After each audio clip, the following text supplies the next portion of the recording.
Hello friend, आज हम इस वीडियो में क्लास 10th के साइंस के चैप्टर 1 को डिस्कस करेंगे, जो है आपका केमिकल रिएक्शंस एंड इक्वेशंस। इस चीज़ को डिस्कस करेंगे। देखो, केमिकल रिएक्शन इक्वेशन में क्या है। जैसे मैं कोई एक इक्वेशन लेता हूँ, जैसे मैंने मान ला ये इक्वेशन ली, Zn plus H2SO4 is equal to, मैंने क्या लिया, ZnSO4 प्लस H2। ये क्या है, ये मेरी एक इक्वेशन है। ठीक, क्लियर। अब देखो इसमें क्या रहता है, इसमें दो चीज़ें रहती हैं किसी भी रिएक्शन में। एक होते हैं रिएक्टेंट्स, एक होते हैं प्रोडक्ट। रिएक्टेंट क्या होते हैं और प्रोडक्ट क्या होते हैं, ये हम देखेंगे। अच्छा, एक चीज़ और होती है कि रिएक्शन हो गई है या नहीं हुई है, इसका कैसे पता चलता है। इसका ऐसे पता चलेगा कि उसकी क्या ना स्टेट चेंज हुई हो। स्टेट हमने देखी थी कि भाई जैसे यहाँ जिंक है तो ये सॉलिड होगा, यहाँ ये जैसे ZnSO4 बन गया है, यहाँ ये H2 है, ये गैस बन गई है। यहाँ H2SO4 ये सल्फ्यूरिक एसिड है, मतलब एक तरह से एक्वस सॉल्यूशन है, या एक तरह से बोलो एक तरह का विलियन है। यहाँ ये एसिड है, यहाँ गैस बन गई है, तो यानी स्टेट चेंज हुई है। दूसरा होना चाहिए कि उसमें चेंज इन कलर, किसी कलर में चेंज आ गया है, यहाँ कोई और कलर था और यहाँ कोई और कलर हो गया। तीसरा होना चाहिए किसी कोई गैस बनी है या टेम्परेचर में चेंज हुआ है। अच्छा, अब इसमें ये जो एरो है, एरो के इस साइड में जो रहते हैं दो हुई, एक रही LHS लेफ्ट हैंड साइड, एक रही RHS राइट हैंड साइड। तो जो लेफ्ट हैंड साइड में जो रहते हैं ना, इनको बोलते हैं रिएक्टेंट्स, REACTANTS, रिएक्टेंट्स। अभिकारक, अभिकारक हैं जो अभिक्रिया में भाग लेते हैं और जिनमें चेंज होने के बाद कोई नए उत्पाद बनते हैं। और इस साइड जो होते हैं ना, इनको बोलते हैं प्रोडक्ट। जो प्रोडक्ट हैं वो आपके राइट हैंड साइड में होते हैं। और जो एरो का निशान है ना, वो प्रोडक्ट की तरफ होता है। प्रोडक्ट को बोलेंगे उत्पाद। रिएक्टेंट्स अभिक्रिया करते हैं और उत्पाद बनाते हैं। देखो, रिएक्टेंट्स की डेफिनेशन क्या दूंगा मैं, the substance that undergo chemical change in the reaction are the reactants. The substance that undergo chemical change in a reaction are called reactants. और इनको अगर बोले उत्पाद, प्रोडक्ट की क्या देंगे, the new substance form during the reaction are product. ठीक। अब इनमें एक दूसरी चीज रहती है कि कंजर्वेशन ऑफ मास का लॉ इसमें अप्लाई होता है। कंजर्वेशन ऑफ मास का क्या मतलब है कि जितने किसी एलिमेंट के एटम इधर होंगे उतने ही इधर होंगे। जैसे मैं जिंक के देखूं तो जिंक का इधर एक एटम है तो इधर भी जिंक एक एटम है। हालांकि ये बात है कि यहाँ ये एलिमेंट फॉर्म में, यहाँ ये कंपाउंड फॉर्म में है। ठीक, तो जिंक का एक है H2, हाइड्रोजन के दो हैं, इधर भी हाइड्रोजन के दो हैं। S एक है, इधर भी S एक है। ऑक्सीजन के इधर भी 4 हैं, इधर भी 4 हैं। तो law of conservation of mass क्या है, क्या होता है कि मास can neither be created not destroyed. द्रव्यमान को न तो उत्पन्न किया जा सकता है और न ही नष्ट किया जा सकता है, यह हमेशा संरक्षित रहता है। यह है द्रव्यमान संरक्षण का नियम, law of mass conservation, law of conservation of mass. ठीक, अभी और आगे चलते हैं। ये सब समझ पता चला कि भाई रिएक्टेंट्स क्या होते हैं। अच्छा, एक इक्वेशन में यदि ये इस तरीके से मतलब कुछ भी नहीं लिखा है तो वो अनबैलेंस्ड इक्वेशन हो सकती है। और अगर उसमें इधर वाले एटम और इधर वाले एटम दोनों साइड सेम हैं तो वो बैलेंस्ड इक्वेशन होगी। और कोई भी इक्वेशन यदि बैलेंस नहीं हो तो उसको बैलेंस कैसे करते हैं ये भी हम देखेंगे। अब जैसे मान लीजिए एक इक्वेशन में लिखता हूं, ये मैंने लिखी Fe plus H2O is equal to Fe3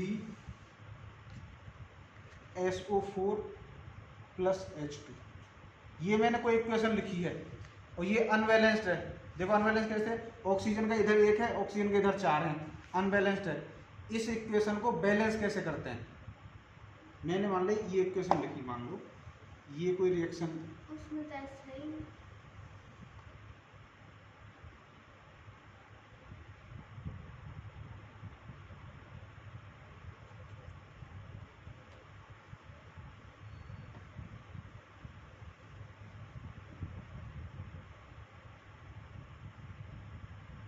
हाँ Fe3O4 है, Fe3O4 है, Fe3O4। अब देखो जैसे ये इक्वेशन है, इसको मान ली मुझे बैलेंस करना है, तो देखो इक्वेशंस को बैलेंस कैसे करते हैं। सबसे पहले क्या करो, फर्स्ट स्टेप, इन सब के चारों ओर एक बॉक्स बना लो, मतलब इनमें आप कोई छेड़खानी नहीं करोगे, इनमें कोई चेंज नहीं करोगे। दूसरा स्टेप क्या करते हैं, चाहे वो रिएक्टेंट साइड हो चाहे वो प्रोडक्ट साइड हो, इसमें ये देखते हैं कि किस में ज़्यादा एलिमेंट आ रहे हैं, तो ज़्यादा एलिमेंट यहाँ आ रहे हैं, ठीक है। ज़्यादा एलिमेंट के हिसाब से हम देखते हैं कि मल्टीप्लाई, पहले तो देखो ये चीज़ लिखते हैं कि भाई इधर देखो, पहले इनको लिख लो कि सिंबल, और इधर LHS में कितने हैं और RHS में कितने हैं। LHS में Fe का 1 है, इधर साइड 3 है, इधर हाइड्रोजन का 2 है, इधर हाइड्रोजन का 2 है, इधर ऑक्सीजन का देखूं तो ऑक्सीजन का 1 है और इधर ऑक्सीजन का 4 है। पहले ये लिख देते हैं। दूसरा स्टेप ये देखते हैं कि इसमें इस साइड में ऑक्सीजन के कितने 4। अच्छा पहले ये देखा Fe3O4 है, फिर इसमें देखते हैं कि कौन ज़्यादा बार आया है। ज़्यादा बार ऑक्सीजन आया है, इसके कितने 4 हैं, इधर 1 ही है, तो इधर के किसका मल्टीप्लाई करूँगा 4 का, Fe प्लस इस साइड कर दूंगा 4H2O इजिकल टू, इधर ये चल रहा है Fe3O4 प्लस H2 ये चल रहा है। तो मैंने इधर किया 4 का, तो अब क्या हो गया, इधर ऑक्सीजन के 8 हो गए, इधर ऑक्सीजन के 4 ही हैं,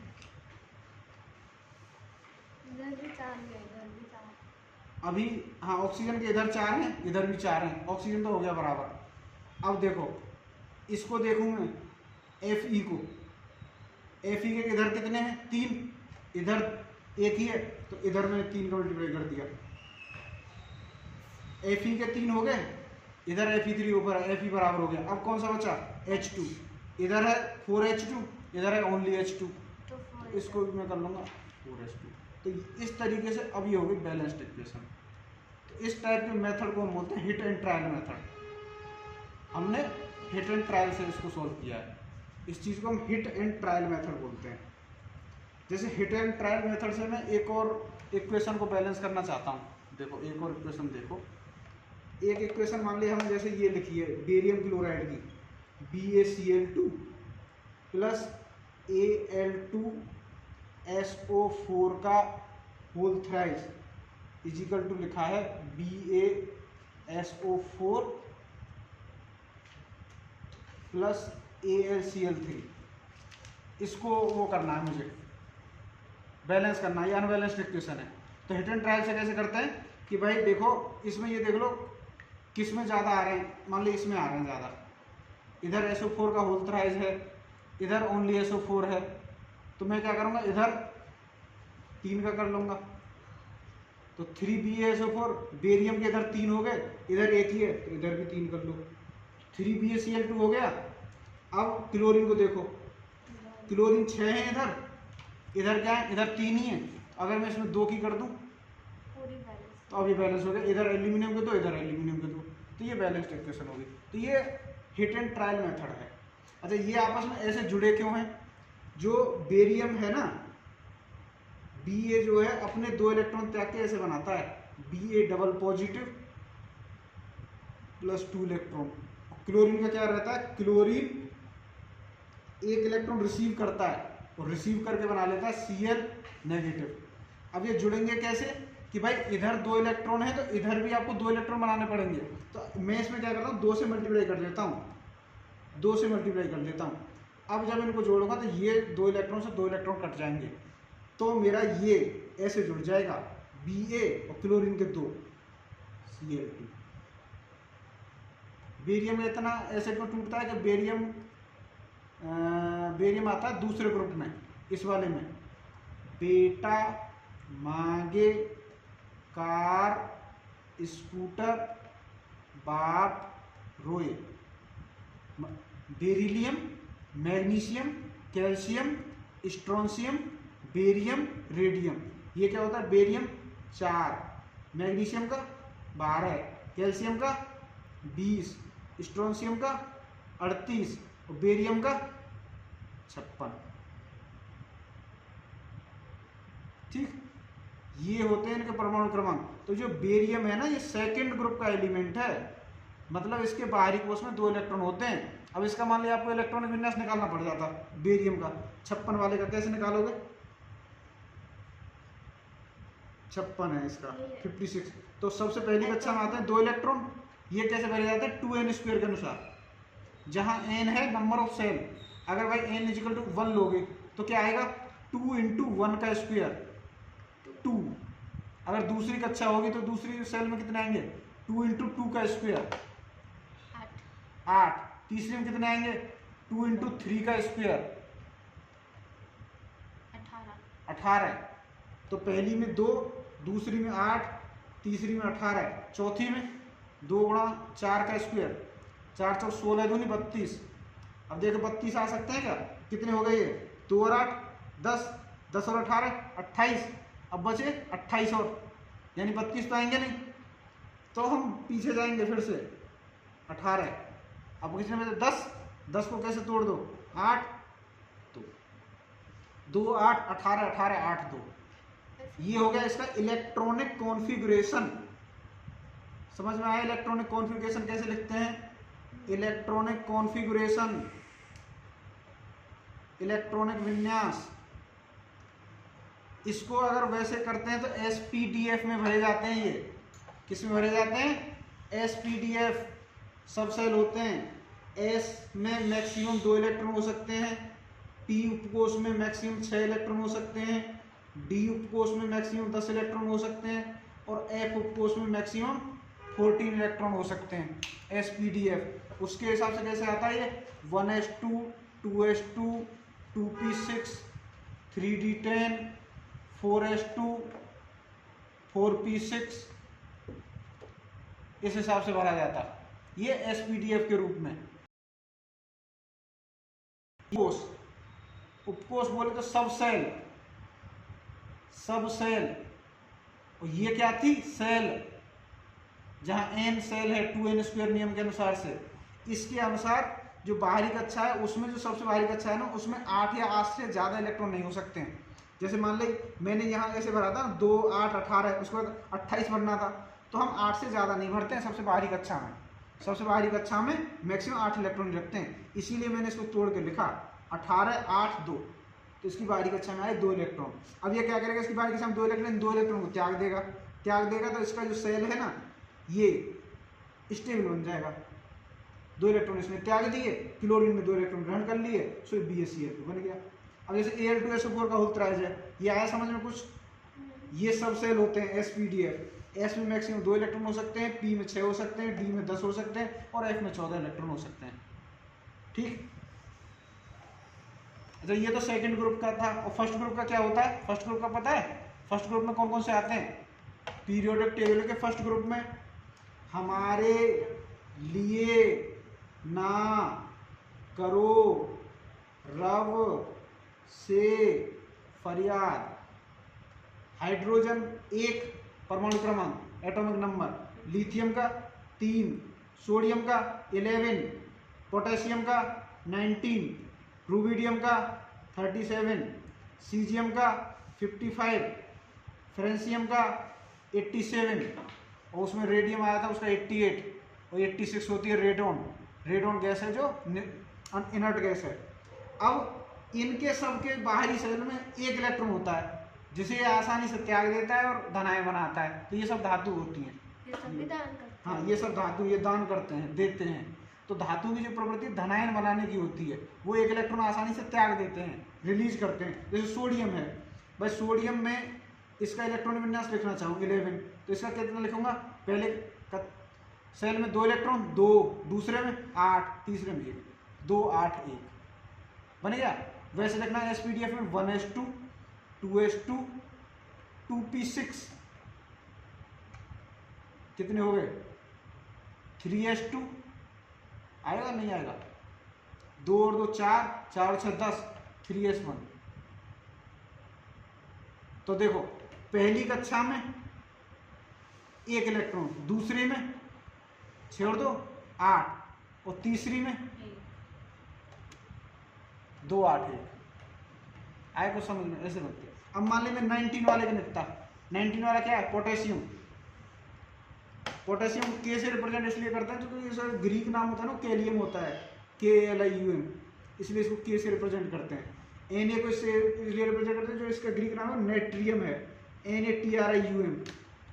वैसे नाम इसका सोडियम है, और ये बहुत ही रिएक्टिव धातु है। इसको मिट्टी के तेल में रखना पड़ता है, केरोसिन ऑयल में।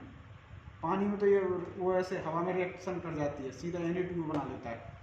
अच्छा, जैसे मैं सोडियम का निकला इलेक्ट्रॉनिक कॉन्फ़िगरेशन, पोटेशियम का सॉरी, और इनको क्षार धातु बोलते हैं, एल्कली मेटल्स बोलते हैं, alkali metals, alkali metals first group वाले को, इन सब को। और हिंदी में बोलते हैं तो क्षार धातु हैं। क्या बोलते हैं इनको, क्षार धातु हैं, एल्कली मेटल्स फर्स्ट ग्रुप को। इनके बाहरी कोश में 1 इलेक्ट्रॉन होता है। पोटेशियम, इसका एटॉमिक नंबर कितना है, 19। इसका मुझे इलेक्ट्रॉनिक कॉन्फ़िगरेशन लिखना, कैसे लिखूंगा, 2 8। अब उसके बाद भाई 10 यूज हो गए, कितने बचे हैं, 9 बचे हैं। बाहरी जो सबसे बाहरी कक्षा है उसमें 8 से ज़्यादा नहीं होंगे, 8 या 8 से कम होंगे। 18 1 तो 19 हो जाएंगे। तो मैं क्या इसमें फिर से 8 लूँगा। अब बच गया मेरा एक हो चला जाएगा चौथे सेल में, ठीक है। तो वैसे लिखता मैं एसपीडीएफ ग्रुप में 1s2 2s2 2p6 3s2 3p6 4s1। अब देख लो, पहले में कितना 1, दूसरे में ना, पहले में 2, दूसरे में 8, तीसरे में 8, चौथे में 1। मतलब ये कैसे भरा जाता, इसमें 2 इलेक्ट्रॉन होते, फिर दूसरे में 8 होते, फिर तीसरे में 8 होते, फिर चौथे सेल में 1 इलेक्ट्रॉन होता। ये इसका इलेक्ट्रॉनिक कॉन्फ़िगरेशन होता। तो सबसे बाहरी कक्षा में ये नाभिक के सबसे पास है भाई, ये इलेक्ट्रॉन है। नाभिक में क्या होता है, न्यूट्रॉन और प्रोटॉन होते हैं। तो न्यूट्रॉन और प्रोटॉन इसमें होते हैं नाभिक में। ये न्यूट्रॉन तो क्या है, अनावेशित कण है, इसमें तो कोई चार्ज होता नहीं है, विदाउट चार्ज है। प्रोटॉन का चार्ज होता है। तो इस इलेक्ट्रॉन को तो ये जकड़े रहेगा, इसको तो डिटैच करना बहुत मुश्किल है, फिर इसको डिटैच किया जा सकता है, फिर इसको डिटैच।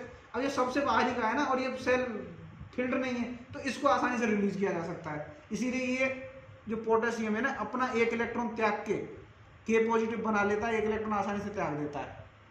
इसीलिए तो आराम से KCl बन जाता है, Ki बन जाता है, पोटेशियम क्लोराइड, पोटेशियम आयोडाइड। आया कुछ समझ।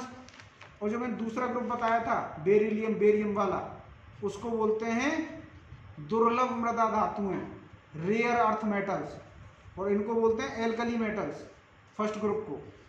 क्लियर, अब तक इतना समझ आया। तो अभी ये समझेंगे ये Al2SO4 का बोलता है कैसे बना। देखो अब जो एल्यूमिनियम है ये आता है थर्ड ग्रुप में। थर्ड ग्रुप में क्या बोलते हैं, बैंगन आलू गाजर इनथेला, B4 बोरोन, आलू गाजर इनथेला। बोरोन, बोरोन का एटॉमिक नंबर कितना होगा, बेरियम का 4 था तो बोरोन का 5, एल्यूमिनियम का 13, गैलियम का 31। अब देखो जैसे एल्यूमिनियम का है, अब देखो इधर देखो भाई, बोरोन का देखो, बोरोन का इलेक्ट्रॉनिक कॉन्फ़िगरेशन लिखोगे 5, इसका क्या लिखोगे 2,3।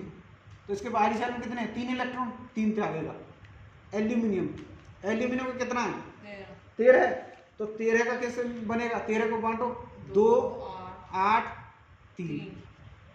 तो इसके बाहरी कक्षा में 3 इलेक्ट्रॉन, ठीक है। अब जैसे गैलियम का करते 31 वाले का, इसका लिख के बताओ मुझे। 2 8 फिर 8 10 हो गए। अभी कितने बच रहे हैं? 21 बच रहे हैं। तो अगली में 18 होते हैं, तो 18 लिख लूंगा मैं। कितने बचे? 3। 3 बचे। तो चौथे में 3 तो आ भी रहा है ना चौथे नंबर पे। चौथे पे 3, इसमें देखो बस 3 ही आ रहे हैं, तो आ रहा है तीसरे नंबर पे। अच्छा, ये क्लियर हुए। हाँ जी। एल्यूमिनियम के 3 होते हैं, तो 3 इलेक्ट्रॉन क्या आएगा? 3 इलेक्ट्रॉन क्या आएगा? तो कैसे बनाएगा एल्यूमिनियम?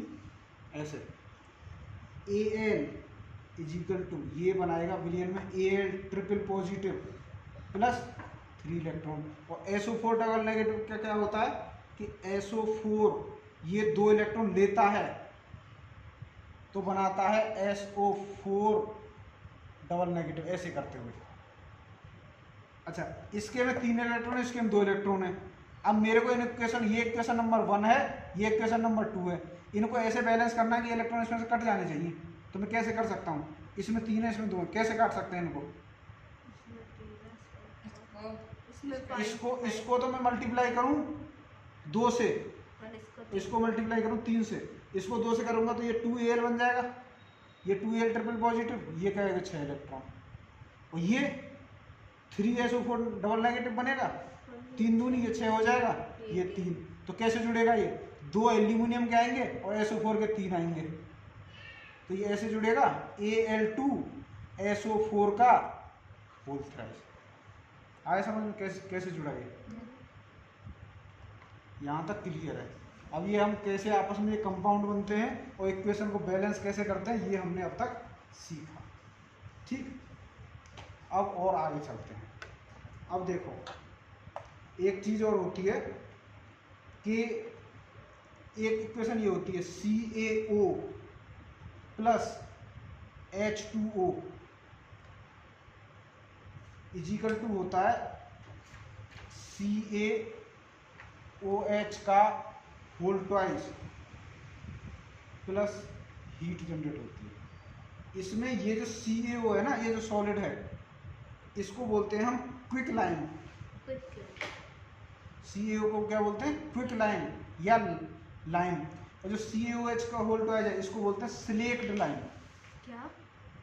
स्लेक्ड लाइन, बुझा हुआ चूना, इसको बिना बुझा हुआ चूना। अच्छा, अब हमने क्या हुआ कि ये इस साइड में है, इनको क्या बोलते हैं? रिएक्टेंट्स। और इस साइड जो बनता है उसको बोलते हैं प्रोडक्ट। ये क्लियर है।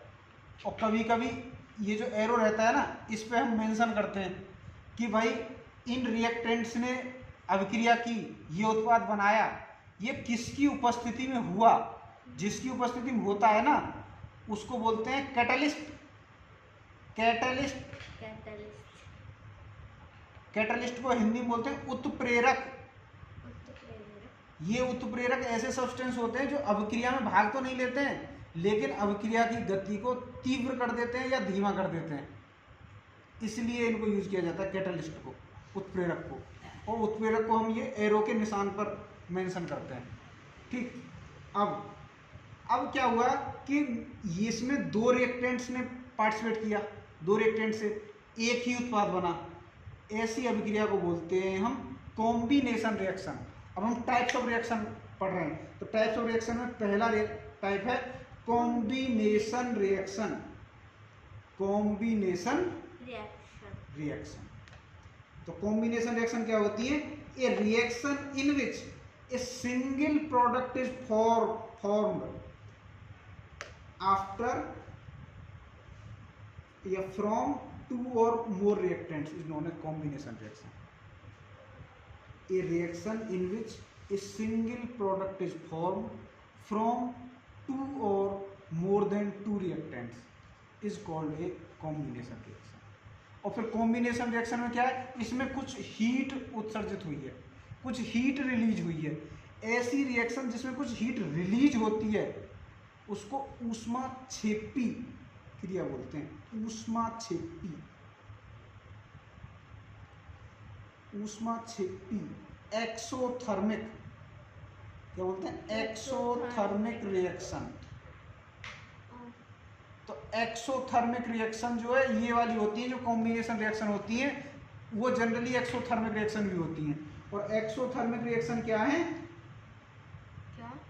जो एक्सोथर्मिक रिएक्शन है, reactions in which heat is released along with the transformation of product are called exothermic chemical reactions. Exothermic chemical reactions वो हैं जिनमें ऊष्मा रिलीज होती है, उन्हें हम ऊष्माक्षेपी अभिक्रियाएं या एक्सोथर्मिक रिएक्शन कहते हैं। ठीक है, वो कॉम्बिनेशन रिएक्शन है, a reaction in which a single product is form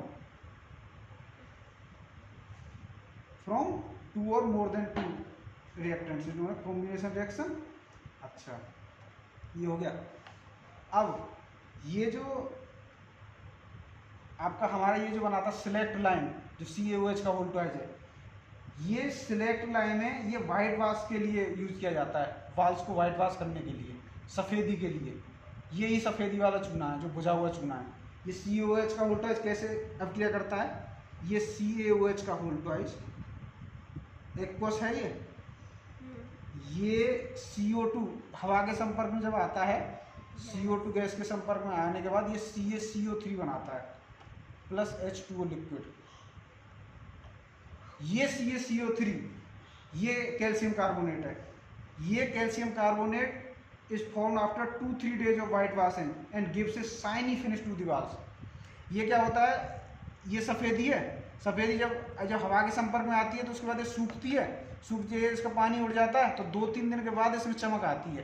तो ये चमक ये CaCO3 की आती है, इसको कैल्शियम कार्बोनेट बोलते हैं। और यही मार्बल का भी फॉर्मूला होता है, मार्बल जो होती है ना उसका फॉर्मूला भी है ये CaCO3।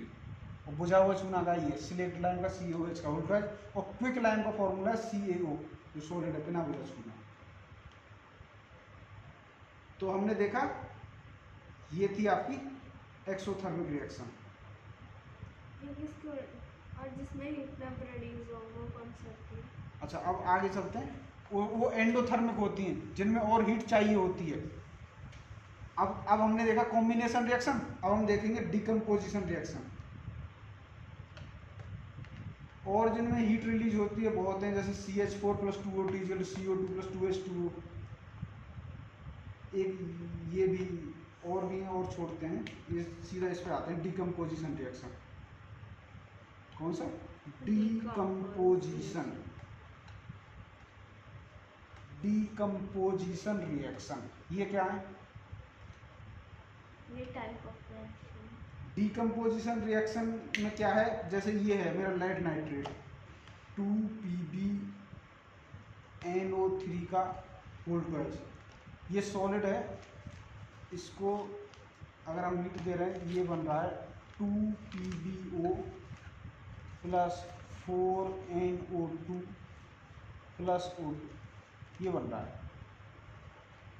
इसमें क्या होगा, डिकम्पोजिशन रिएक्शन है, ये डिकम्पोजिशन रिएक्शन है। देखो रिएक्टेंट इसमें एक है और प्रोडक्ट बने हैं तीन 2PbO 4NO2 और O2। तो ये है हमारी डिकम्पोजिशन रिएक्शन। मतलब इस single reactant breaks down to give simpler products. एक ही रिएक्टेंट था, इस single reactant break down to give simpler products, इसको बोलते हैं डिकम्पोजिशन रिएक्शन। अब डिकम्पोजिशन रिएक्शन में हमको हीट देनी पड़ती है, इसमें से रिलीज नहीं हो रही, इसमें और उल्टा देना पड़ता है।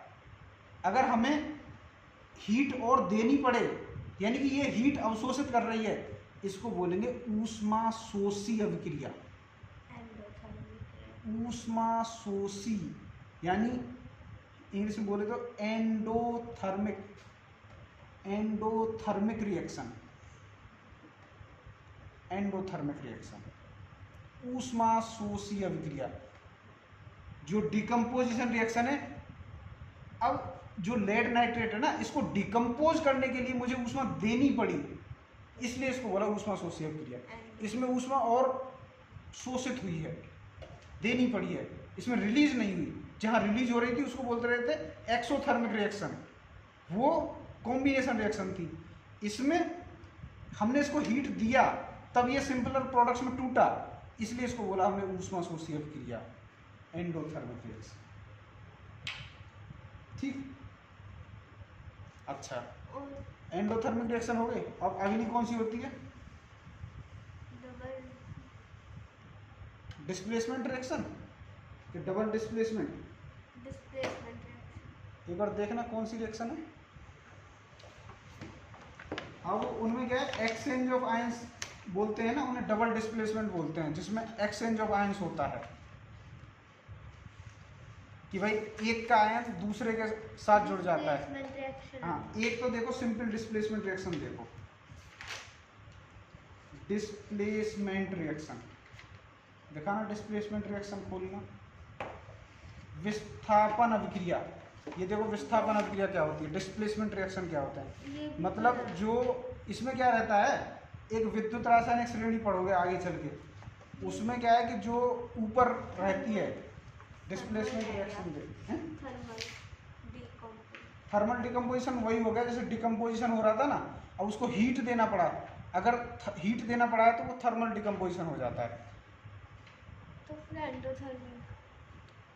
एंडोथर्मिक भी वही बात है कि मतलब हीट देनी पड़ रही है, वो जो रिएक्शन है हीट ले रही है, इसलिए वो एंडोथर्मिक है। मतलब ये सब एक ही उसमें आ गए कैटेगरी में। एक कैटेगरी में क्या आया था, कॉम्बिनेशन रिएक्शन, एक्सोथर्मिक रिएक्शन। दूसरी कैटेगरी आई ये सॉरी डिकम्पोजिशन रिएक्शन, और उसी का वो पार्ट रहा एंडोथर्मिक रिएक्शन। और उसी में एक डिकम्पोजिशन में थर्मल डिकम्पोजिशन आ जाता है, जब when A decomposition reaction is carried out by heating it is called thermal decomposition. Thermal decomposition हो गया। अब उसके बाद आती है डिस्प्लेसमेंट रिएक्शन। और एक इलेक्ट्रो डिकम्पोजिशन होता है। अब तरह तरह का, मतलब आप इलेक्ट्रिसिटी के थ्रू कर रहे हैं, हीट के थ्रू कर रहे हैं, लाइट के थ्रू कर रहे हैं, डिकम्पोजिशन किस हिसाब से कर रहे हैं उस हिसाब से करिए। फिर वो डिकम्पोजिशन के टाइप हैं। अच्छा, the decomposition reaction require energy either in form of heat, light और इलेक्ट्रिसिटी। हीट चाहिए तो वो होएगा थर्मल डिकम्पोजिशन, ये इलेक्ट्रिसिटी चाहिए तो electro decomposition, electrothermic. Electrothermal reaction. अच्छा, विच एनर्जी इसको एंडोथर्मल रिएक्शन बोलते हैं। अच्छा, अब डिस्प्लेसमेंट रिएक्शन बोलते हैं। डिस्प्लेसमेंट रिएक्शन में क्या है, जैसे मैं ये वाला रिएक्शन लेता हूँ, अब हम लेते हैं डिस्प्लेसमेंट रिएक्शन। जैसे डिस्प्लेसमेंट में मैं यही ले लेता हूँ, दूसरा देना Fe plus CuSO4 equal to FeSO4 plus Cu। इसमें क्या हुआ कि जो Fe धातु है, ये धातु Cu से ज़्यादा क्रियाशील होती है, इसीलिए Fe धातु CuSO4 के विलयन से Cu को प्रतिस्थापित कर देती है, विस्थापित कर देती है, Cu को निकाल देती है। इस चीज को बोलते हैं okay okay okay okay done done done thermal वो फिर डिकम्पोजिशन के टाइप हैं, thermal decomposition, electro thermal decomposition. ठीक, अब इसमें डिस्प्लेसमेंट रिएक्शन में क्या होता है कि अगर एक धातु है वो ज़्यादा क्रियाशील है इस धातु से, विलयन वाली धातु से, तो ये धातु क्या है, इस विलयन में से इसको निकाल देती है, विस्थापित कर देती है, इसलिए इसको बोलते हैं displacement reaction. A plus B C is equal to AB और C रखा। हाँ, A plus B C is equal to AB plus C। A B plus C, C को निकाल दिया तो जो निकला है ये कम क्रियाशील है, ये ज़्यादा क्रियाशील है Fe, इसका मतलब ये रहता है। दोस्त को छीन लिया। हाँ, जैसे ये हो सकता है ZN, दूसरा देना सही से नहीं चलता, इसको बंद करके रखना, ऐसे ना पकड़ के। इसको खोलना खोलना खोलना ओके। हाँ, इसको देखते हैं, जैसे ZN plus CuSO4 equal to क्या बनेगा, ZnSO4 जिंक सल्फेट का विलयन प्लस Cu, ये सॉलिड। अब इसमें देखें तो इसमें जो जिंक धातु है ना वो कॉपर से ज़्यादा क्रियाशील है। आगे आप जब आगे की क्लास में विद्युत रासायनिक श्रेणी पढ़ेंगे उसमें पता चलेगा जो ऊपर धातु होती है ना वो नीचे वाले धातु को उसके विलयन से प्रतिस्थापित कर देती है। हैं तो ये इसका मतलब इसमें जिंक ज़्यादा क्रियाशील है। तो जिंक ने कॉपर सल्फेट के विलयन से कॉपर को विस्थापित कर दिया। इनको बोलते हैं डिस्प्लेसमेंट रिएक्शन। जैसे एक ये है Pb प्लस CuCl2, ठीक, हाँ रिएक्टिविटी क्रम जो रहता है, तो Pb प्लस CuCl2 से बन जाएगा PbCl2 प्लस Cu, यानी कि जो लेड है वो Cu से ज़्यादा क्रियाशील है। जिंक और पहले देखा था हमने lead, zinc and lead are more reactive element than copper, they displace copper from its compound. एक होती है डबल डिस्प्लेसमेंट रिएक्शन। अब हम एक और देखते हैं डबल डिस्प्लेसमेंट रिएक्शन। ये क्या चीज़ है?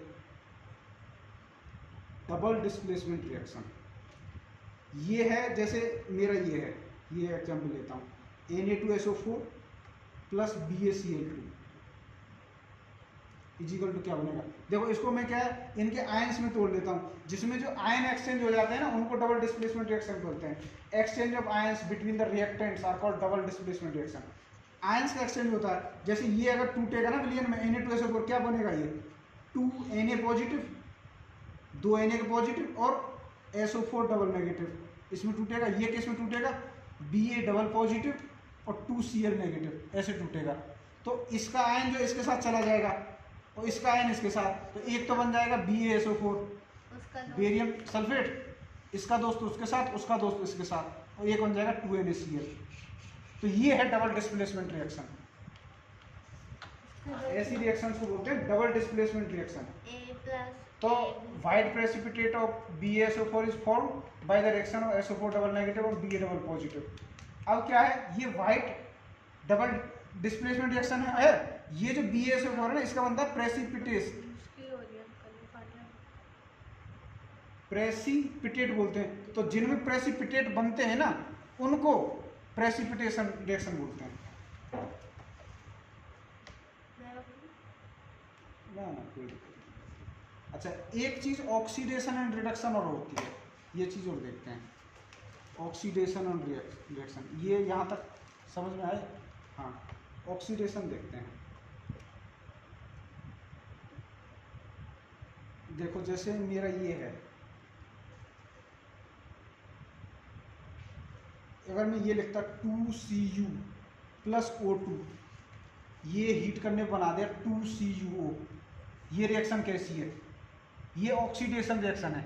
मतलब जो कॉपर है ना इसके साथ ऑक्सीजन जुड़ गया तो कॉपर का ऑक्सीडेशन हो गया, ये ऑक्सीडेशन रिएक्शन है।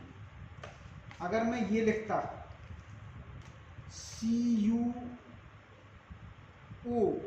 Plus H2 equal to Cu plus H2O, अगर ये लिखा जाता तो क्या होता भाई? जो CuO है इसमें से ऑक्सीजन निकल गया है Cu में जाने पर, तो ये रिडक्शन हुआ है। और H2 है इसके साथ ऑक्सीजन जुड़ गया है तो यहाँ ऑक्सीडेशन हुआ है। तो ऑक्सीडेशन क्या होता है? जिसमें ऑक्सीजन जुड़ता है और हाइड्रोजन निकलता है वो ऑक्सीडेशन होता है। रिडक्शन में ऑक्सीजन निकलता है। और एग्जांपल देखते हैं और क्लियर होगा। देखो यदि मैं ऐसे लिखूं कि Cu, ये वाले देखते हैं Cu, ये तो हमने देख लिया। ये देखते हैं, एक और एग्जांपल देखते हैं, जैसे ZnO प्लस C, इसको भी देख सकते हैं।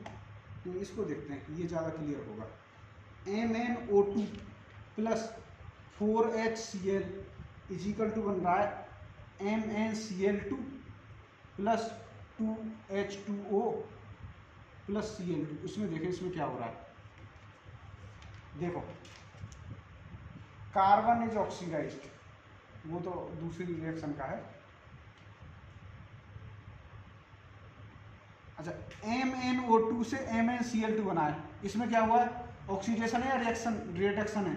इस मैग्नीज के साथ यहाँ O2 था लेकिन इधर निकल गया तो ये रिडक्शन है।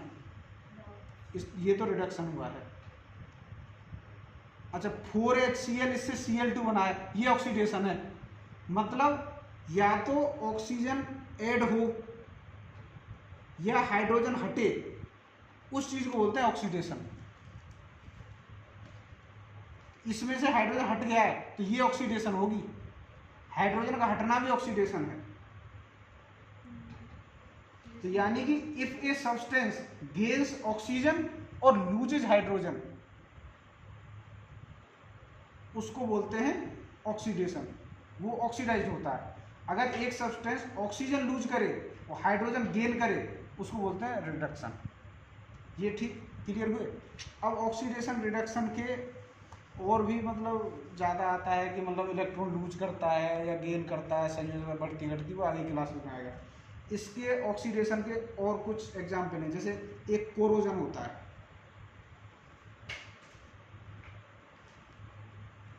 कोरोजन क्या होता है? कोरोजन को हम क्षरण बोलते हैं, मतलब जंग का लग जाना।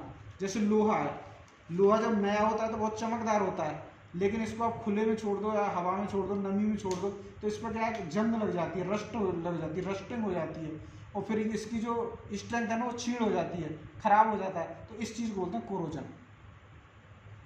कोरोजन मतलब iron articles are shining when new but get coated with a reddish brown powder when left for some time.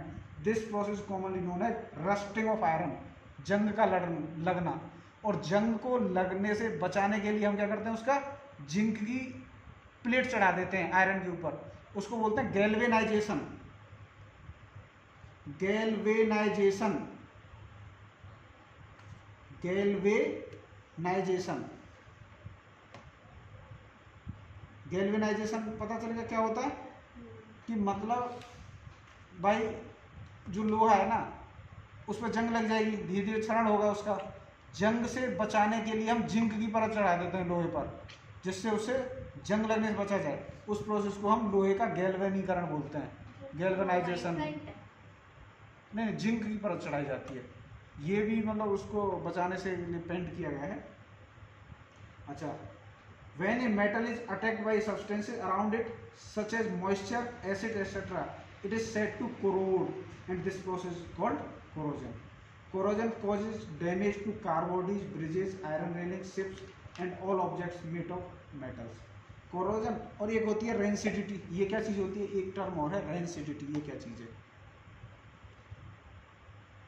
CIDITY। Rancidity क्या है कि जैसे फूड मटेरियल हैं, उनको आप बहुत लंबे समय तक छोड़ दोगे ना, तो वो थोड़ा सा उनमें से ना कुछ स्मेल आती रहती है। जैसे when fat and oils are oxidised they become rancid and their smell and taste changes. Usually substance which prevent oxidation, antioxidants are added to the food containing fats and oil, keeping food in air tight container. ये क्या होता है? जब rancidity एक तरह से जो food items हैं वो उसमें ऑयली या फैट हैं, उनको अगर आप लंबे समय तक छोड़ दोगे तो उनमें से बदबू जो मारने लगती है, उनका टेस्ट जो चेंज होता है, उस प्रोसेस को बोलते हैं रेंसिडिटी। तो जो ये जो चैप्टर है ना आपका, इस चैप्टर में इतना ही है। हाँ, बाकी तो अगर वो हम मतलब थोड़ा सा रिवाइज करें तो रिवाइज में हमने देखा कि जो एक केमिकल इक्वेशन थी, उसमें जो लेफ्ट हैंड साइड में थे उनको हम रिएक्टेंट्स बोल रहे थे, रिएक्टेंट्स, और जो राइट साइड में थे उनको बोल रहे थे प्रोडक्ट। अगर एक रिएक्टेंट टूट के बहुत सारे प्रोडक्ट बनाता है, उसको बोल रहे थे हम डिकम्पोजिशन रिएक्शन। और इसको तोड़ने के लिए हमें ऊष्मा की आवश्यकता पड़ रही थी। जब ऊष्मा की आवश्यकता पड़ रही थी तो इसमें ऊष्मा दी जा रही थी, तो इस रिएक्शन को बोल रहे थे एंडोथर्मिक रिएक्शन। ठीक, एक क्या था कि दो या दो से अधिक रिएक्टेंट्स थे, ये आपस में जुड़ के एक प्रोडक्ट बना रहे थे, और एक प्रोडक्ट बना रहे थे और इसमें कुछ ऊष्मा उत्सर्जित हो रही थी। तो ये कॉम्बिनेशन रिएक्शन थी, कंबाइन हो रहे थे, कंबाइन होके एक बन गए और ऊष्मा रिलीज हो रही, तो इसको बोल रहे थे हम एक्सोथर्मिक रिएक्शन। एक हमने देखा था डिस्प्लेसमेंट रिएक्शन। डिस्प्लेसमेंट रिएक्शन में क्या था कि जो मोर रिएक्टिव एलिमेंट था, मोर रिएक्टिव जो धातु थी, वो किसी धातु के विलयन से उस धातु को अलग कर दे रही थी, डिस्प्लेस कर रही थी, उसको बोल रहे थे डिस्प्लेसमेंट रिएक्शन। एक थी double displacement reaction. Double displacement reaction क्या था कि एक्वस सॉल्यूशन में होंगे दोनों, आपस में टूट जाएंगे, एक का आयन दूसरे के साथ, दूसरे का आयन दूसरे के साथ चला जाएगा, उसको डबल डिस्प्लेसमेंट रिएक्शन बोल रहे थे। और एक हमने देखा था ऑक्सीडेशन। ऑक्सीडेशन में क्या था कि ऑक्सीजन जुड़ रहा था और हाइड्रोजन हट रहा था। ऑक्सीजन का जुड़ना, हाइड्रोजन का हटना, ये था ऑक्सीडेशन। एक था रिडक्शन, और रिडक्शन का क्या मतलब था कि ऑक्सीजन का हटना और हाइड्रोजन का जुड़ना। उसके बाद हमने देखा था कोरोजन। कोरोजन क्या होता था, जैसे मेटल होती है कोई, जैसे लोहा है, इसको हम लंबे समय तक मॉइस्चर में छोड़ दें, हवा में छोड़ दें, तो इसमें मॉइस्चर लग जाता है, जिसमें जंग लगनी स्टार्ट हो जाती है, ये कोरोड हो जाता है। जंग से बचने के लिए उस पर जिंक धातु की परत चढ़ाई जाती है, जिसको बोलते हैं गैल्वेनाइजेशन। एक थी रेंसिडिटी, मतलब जो फूड आइटम्स हैं जिनमें ऑयल या फैट हैं, वो एक लंबे समय बाद उनमें बदबू जैसे आने लगता है, उनका टेस्ट चेंज होता है, इस चीज़ को बोलते हैं रेंसिडिटी। तो रिएक्शन एनर्जी एब्जॉर्ब उनको बोलते हैं एंडोथर्मिक, रिएक्शन एनर्जी रिलीज उनको बोलते हैं एक्सोथर्मिक रिएक्शन। और जो प्रेसिपिटेशन भी देखा था एक हमने, मतलब कोई एक्वस सॉल्यूशन ऐसा बने जिसमें कुछ प्रेसिपिटेट ऐसे बच जाएं, इनसोल्यूबल, उनको बोलते हैं precipitation reaction. Precipitation reaction produces insoluble salts. ये दिखाओ, ये क्या है, एलिमेंट और उनके मास नंबर। ये तो हमने आपको उसमें भी बता दिए थे थोड़े थोड़े, जैसे हमने आपको बताया था ना, जो पीरियोडिक टेबल वाला बताया था। ये मास नंबर भी आप याद कर लेना। हमने बोला था फर्स्ट 20 आने चाहिए। हाँ, फर्स्ट 20 आपको आना चाहिए। तो फर्स्ट 20 आप चाहो तो हम देखो आपको रिवाइज करा देते हैं हल्का हल्का। पहले पे आता है हाइड्रोजन एक, दूसरे पे क्या आता है, हीलियम। हीलियम। हीलियम एक इनर्ट गैस है, इनर्ट गैस है। जो हाइड्रोजन है ना, इसके भी 3 समस्थानिक होते हैं, isotope, 1H1, 1H2, 1H2, 1H3। जो 1H1 है इसको बोलते हैं प्रोटियम, इसको बोलते हैं ड्यूटीरियम, ड्यूटीरियम। ये सभी में होते हैं? और इसको बोलते हैं ट्राइटियम। ये सब में होते हैं? नहीं नहीं, हाइड्रोजन के 3 होते हैं। अब समस्थानिक आइसोटोप क्या होते हैं, जिनके ये नीचे वाला नंबर है, ये तो एटॉमिक नंबर होता है, ये एटॉमिक मास होता है। एटॉमिक नंबर सेम रहे लेकिन एटॉमिक मास डिफरेंट डिफरेंट हो, उनको बोलते हैं आइसोटोप्स। आइसोटोप्स जिनमें एटॉमिक नंबर सेम रहता है लेकिन ये एटॉमिक मास डिफरेंट होता है। अच्छा, प्रोटियम ये साधारण जल वाला है, जैसे H2O जिससे बनता है। ये D2O जिससे अगर ये बन जाता है, ये D2O, इसको भारी जल बोलते हैं, हैवी वाटर। ये मंदक के रूप में प्रयोग किया जाता है न्यूक्लियर रिएक्टर उन सब में। D2O भारी जल है, ये हैवी वाटर D2O। तो जो ट्राइटियम है ना, ये रेडियो एक्टिव है। रेडियो एक्टिव कौन से होते हैं, जिनमें N/P का रेशियो 1.5 से ज़्यादा होता है, उसको बोलते हैं रेडियो एक्टिव हो जाता है। तो इसमें ये ना, ये 3,1H, ये रेडियो एक्टिव एलिमेंट है, ट्राइटियम रेडियो एक्टिव समस्थानिक है। कैसे, इसमें अगर जितना एटॉमिक नंबर होता है उतने ही उसमें इलेक्ट्रॉन होते हैं, उतने ही उसमें प्रोटॉन होते हैं। इलेक्ट्रॉन की संख्या बराबर प्रोटॉन की संख्या बराबर एटॉमिक नंबर। अगर मैं पूछूं 1H1 में कितने न्यूट्रॉन हैं, न्यूट्रॉन कैसे निकालते हैं, न्यूट्रॉन होता है ये मास कितना है, mass number minus atomic number, ये होता है न्यूट्रॉनों की संख्या। और जो हमेशा नाभिक में न्यूट्रॉन और प्रोटॉन होते हैं नाभिक में, और इलेक्ट्रॉन इसके चारों ओर चक्कर लगाते हैं। इलेक्ट्रॉन की खोज किसने की थी, जे टॉमसन ने। प्रोटॉन की रदरफोर्ड ने। और न्यूट्रॉन की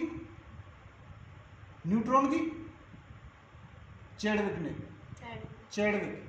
ईट पर नाच। इलेक्ट्रॉन की टॉमसन और प्रोटॉन की रदरफोर्ड और न्यूट्रॉन की चैडविक। ठीक, ये आया समझ। और क्या था, यहाँ तक आए। हीलियम का 2 हो गया, हीलियम एक इनर्ट गैस है। फिर तीसरे पे आता है लिथियम, चौथे पे बेरिलियम, 5वें पे बोरॉन, 6वें पे कार्बन, 7वें पे नाइट्रोजन, 8वें ऑक्सीजन, 9 पे फ्लोरीन, 10 पे नियोन। नियोन भी अक्रिय गैस है। 11 sodium, 12 magnesium, 13 aluminium, 14 silicon, silicon एक वो है सेमीकंडक्टर, और 15 phosphorus, 16 sulphur, 17 chlorine, 18 argon, 19 potassium, 20 calcium इन सबको और 21 स्कैंडिनेवियम। इधर से ट्रांजिशन एलिमेंट स्टार्ट हो जा रहे हैं जिनमें डी ग्रुप में भरे जाते हैं एलिमेंट। तो आपको यहाँ पे ये याद होने चाहिए। 22 टाइटेनियम, इसको 23 वेनेडियम, 24 क्रोमियम, 25 मैग्नीज, 26 एफी,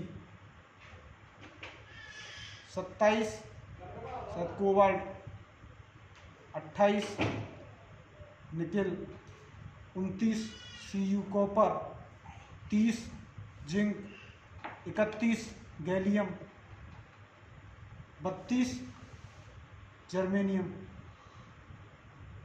33, चलो इतना ही कर लो, आर्सेनिक होगा या 30 तक कर लो, हो गया याद। इसको शॉर्ट फॉर्म होते हैं जैसे नाम मांगो, जैसे पेप्सी सोडा, काजू और कतरी। वो पीरियोडिक टेबल के लिए थी, इसके लिए भी है। इसके लिए भी है, तो इसको ऐसे ही याद कर लो, इतना कौन सा है। Hydrogen, helium, lithium, beryllium, boron, carbon, nitrogen, oxygen, fluorine, neon, sodium, magnesium, aluminium, silicon, phosphorus, sulphur, chlorine, argon, potassium, calcium, scandium, titanium, vanadium, chromium, manganese, FE, cobalt, nickel, CU, copper और जिंक। तो आज के लिए चैप्टर में इतना ही है, फिर हम अगली क्लास में चैप्टर 2 डिस्कस करेंगे।